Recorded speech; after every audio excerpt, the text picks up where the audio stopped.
Hey there, welcome to Digital Tech Studio. In this quick tutorial, I'm going to show you how to view the storage space occupied on your Mac computer and also clear unwanted apps as well as junk data from your computer. So for that, what you need to do is you need to go to this Apple menu and go to System Settings. And within the System Settings, you would be able to see this General tab, and within the General tab, you have this storage.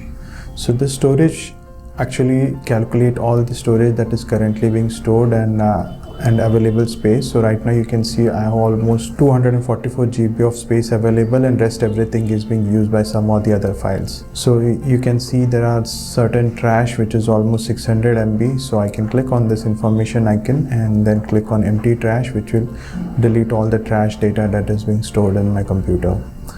Apart from that, I also have 152 MB of photos and messages, images and documents, and if I click on the information, it will open what all documents are currently being there. And there is also a developer menu which have this command line tool which is 1.7 GB, and there are applications where I can click on it and I can see the list of all the applications and the size of that particular application. So if I no longer want a particular application, what I can do is I can just quickly select that particular application and then hit on delete command, and it will automatically remove.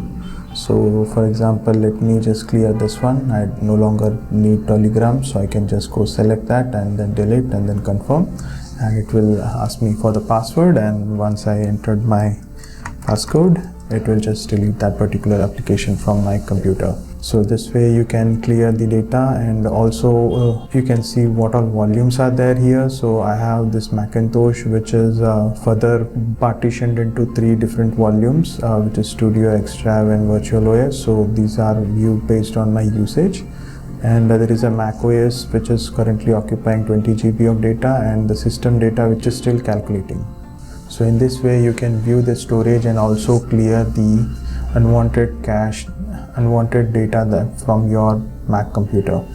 I hope you find this video helpful. Please hit the like button and subscribe if you haven't already. Thank you for watching. Cheers. Have a great day.